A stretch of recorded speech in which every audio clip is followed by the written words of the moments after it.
कक्षा 12 में हिंदी साहित्य विषय से अध्ययन करने वाले सभी विद्यार्थी ध्यान दें। आरबीएसई बोर्ड ने वर्ष 2023 की बोर्ड परीक्षा के लिए एक नमूने का प्रश्न पत्र जारी कर दिया है। मॉडल पेपर आपका जारी कर दिया है। कक्षा 12 हिंदी साहित्य की मैं बात कर रहा हूँ। 3 घंटे 15 मिनट का ये होगा, 3.25 घंटे का 80 मिनट का पेपर होगा। इसी पेपर को आज हम इस वीडियो में हल करेंगे। वीडियो अंत तक देखिए, ज़रूर आपको ये पसंद भी आएगा, आपको मदद मिलेगी। पहले कुछ निर्देश देख लेते हैं कि रोल नंबर आपको लिखने हैं, सभी प्रश्न करने हैं और प्रत्येक प्रश्न का उत्तर दी गई उत्तर पुस्तिका में लिखना है।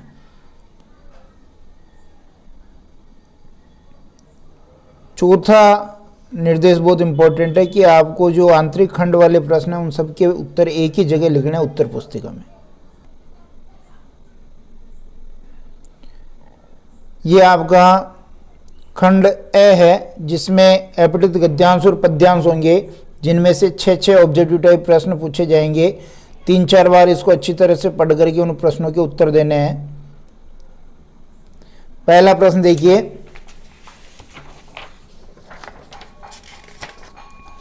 पहला प्रश्न कह रहा है कि उपयुक्त गद्यांश का उचित शीर्षक क्या है। ये जो गद्यांश हमने पढ़ा इसका शीर्षक क्या है, तो इसका शीर्षक है भारत के संसाधन।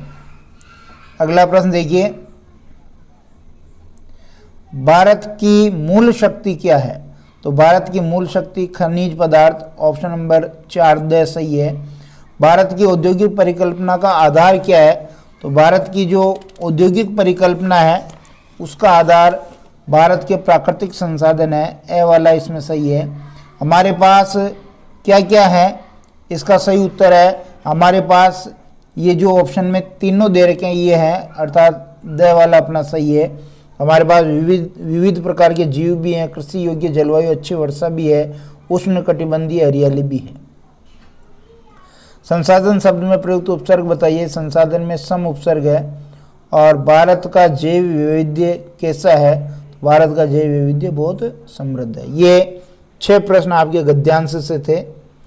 इसी प्रकार ये आपका एक अपठित पद्यांश दिया है, काव्यांश दिया है, इसको भी 3-4 बार पढ़ना है और फिर इसके जो प्रश्न दे रखे हैं उनके उत्तर अपने को देने हैं। सामने कोरा घना है, रेखांकित शब्द से क्या तात्पर्य है। रेखांकित शब्द आपको ध्यान है कोरे के नीचे, यहाँ इसका मतलब हताशा और निराशा से है। काव्य में छिपे संदेश को स्पष्ट कीजिए। तो काव्य में जो संदेश है वो शक्ति पर जीवन देने का है। द वाला सही है। तीसरा देखिए, दीपक और अमावस यहाँ किसके प्रतीक है। तो दीपक और अमावस यहाँ आशा और गहन निराशा के प्रतीक है। द वाला ऑप्शन इसमें बिल्कुल सही है। चौथा देखिए, हर रात अमावस बनाए बैठे हैं, रेखांकित शब्द तद्भव शब्द है, इसका तत्सम रूप क्या होगा। अमावस का तत्सम रूप होता है अमावस्या। वैसे यहाँ रेखांकित शब्द दिया नहीं, वो भूल गए हैं, लेकिन अमावस का अमावस्या होगा। उपयुक्त काव्यांश का उचित शीर्षक निम्न विकल्पों से चुनिए। तो इसका जो शीर्षक होगा वो दीपक की जिजीविषा होगा, यानी एक दीपक जो है जीने की जो ललक है वो। पूर्णिमा का विलोम शब्द लिखना, विपरीतार्थक शब्द लिखना है। तो पूर्णिमा का विलोम होता है अमावस। ये 12 अभ्यास थे। रिक्त स्थान देखते हैं। रिक्त स्थान में देखिए, पहला रिक्त स्थान गुण के कारण रचना में मधुरता उत्पन्न होती है। तो माधुर्य गुण के कारण। कौन से गुण के कारण। माधुर्य गुण के कारण। काव्य की रसानुभूति में बाधक तत्वों को क्या कहते हैं। काव्य दोष कहते हैं। काव्य में जो रसात्मक अनुभूति होती है उसे काव्य दोष कहते हैं। ठीक है। तीसरा देखिए, छंद के किसी चरण में उसको पढ़ते समय जहाँ विराम की आवश्यकता होती है उसे क्या कहते हैं, उसे यति कहते हैं। और कुंडलियाँ छंद के प्रत्येक चरण में जो है 24 मात्राएं होती है।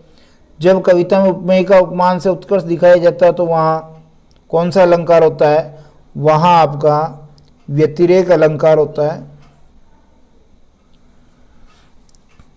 और सुनत जुगल कर माल उठाई, प्रेम विवश पहराई न जाई, इसमें कौन सा अलंकार है? इसमें विशेषोक्ति अलंकार है। कौन सा अलंकार? विशेषोक्ति अलंकार। तो अब ध्यान दीजिए, यहाँ पर एक ये आपके कुंडलियाँ छंद वाला आउट ऑफ सिलेबस है, क्योंकि आरबीएसई बोर्ड ने जो आपके हिंदी साहित्य का सिलेबस जारी किया है बोर्ड परीक्षा 2023 के लिए, उसमें ये कुंडलियाँ छंद नहीं है। और उसी प्रकार आपके अलंकार में भी जो है व्यतिरेक अलंकार नहीं है, ये भी आउट ऑफ सिलेबस है।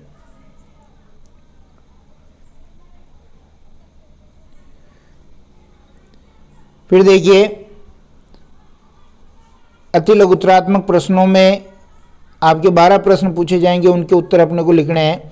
भजन कहियो तासो भजो, भजो ने एको बार, दूरी भजन जासो कहियो, सोते भजो गवार। देखिए भजन भजन 2 बार आ रहा है यहाँ, और भजो भजो भी 2 बार आ रहा है, तो यहाँ यमक अलंकार हो जाएगा। कौन सा अलंकार हो जाएगा? यमक अलंकार।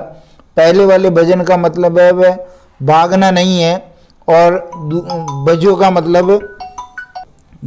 मतलब भागा। इसी प्रकार दूसरे भजन का मतलब है स्मरण करना, याद करना, और भजो का मतलब है अपनाया। विभावना अलंकार को आपको स्पष्ट करना है। तो विभावना अलंकार में क्या होता है? बिना कारण के भी काम हो जाता है, यानी कारण के बिना भी क्या हो जाता है? बिना कारण के कार्य संपन्न हो जाता है। ये विभावना अलंकार है। फिर आगे देखिए, खेल बीट किसे सौंपी जानी चाहिए?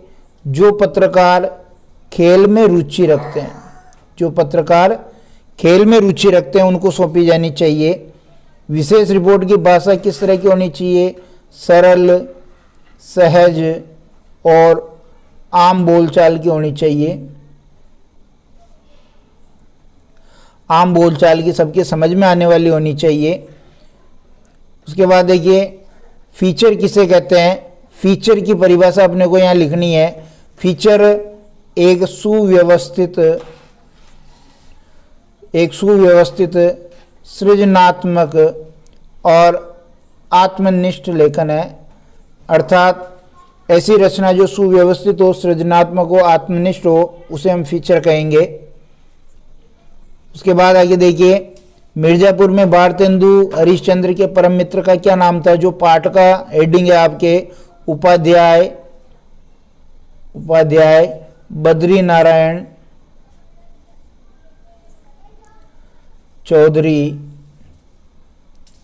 प्रेमगन। उपाध्याय बद्री नारायण चौधरी प्रेमगन। उसके बाद देखिए, 3 गृह सूत्रों का नाम बताइए जिसमें डेलो की लॉटरी का जिक्र किया गया है। बिल्कुल 3 है।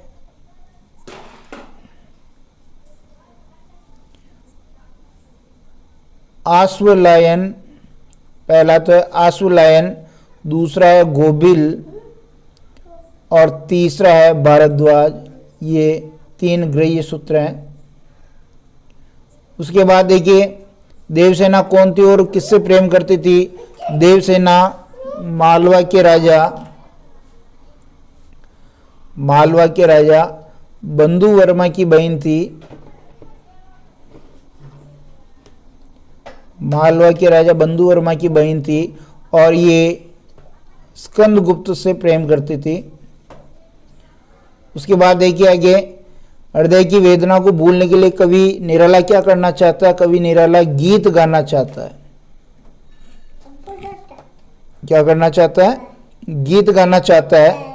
उसके बाद आगे देखिए, हृदय की वेदना को भूलने के लिए कवि निराला गीत गाना चाहता है। फिर आगे, कविता में जीने की कला सिखाती है। स्पष्ट कीजिए, क्योंकि कविता में संवेदना होती है और राग तत्व होता है, इसलिए कविता जो है जीने की कला सिखाती है। आपको ध्यान है कि जो वाल्मीकि है वो भी एक डाकू से एक बड़े लेखक कवि बन गए थे, तो जीने की कला सिखाती है। नाटक विधा से आप क्या समझते हैं? रंगमंच पर अभिनय योग्य, रंगमंच पर अभिनय योग्य लिखित रचना, रंगमंच पर अभिनय योग्य लिखित रचना नाटक कहलाती है। इसी प्रकार कहानी लेखन के विभिन्न विषय, कहानी आपके देखिए घटना प्रधान हो सकती है, कहानी घटना प्रधान हो सकती है, कहानी चरित्र प्रधान हो सकती है, कहानी आत्मकथात्मक हो सकती है, कहानी ऐतिहासिक हो सकती है। ऐसे कहानी के बहुत सारे विषय हैं जिन पर कहानी लिखी जा सकती है।